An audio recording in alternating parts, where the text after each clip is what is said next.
Before printing a client's graphic, especially a photo with a face, make sure the colors are correct. You connect to your Epson printer using an Android phone, so this guide will only apply to those devices. Your phone on which you have the printing app installed may have the Vivid Colors function enabled.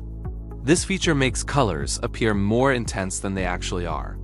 To display colors correctly, you need to disable this function. You can find it in your phone's display settings.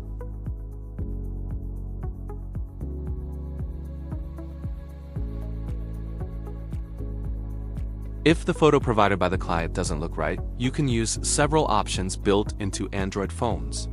The first one is photo editing with the Google Photos app. To do this, open the app and select Edit.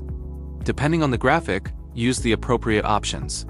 Among the available tools are skin tone, photo temperature, saturation, and many others.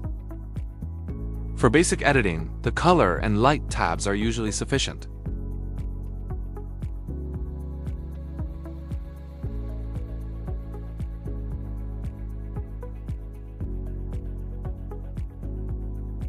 The second program you can use is the Snapseed app, also from Google. Unlike the Photos app, this one is not pre-installed and must be downloaded from the Play Store. Snapseed is much more advanced, but for basic editing, the tools greater than Tune Image and Portrait tabs are usually sufficient.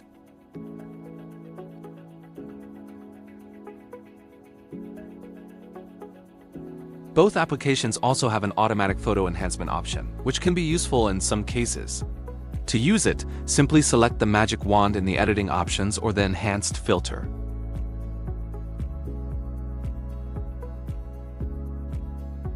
Proper color adjustment requires practice.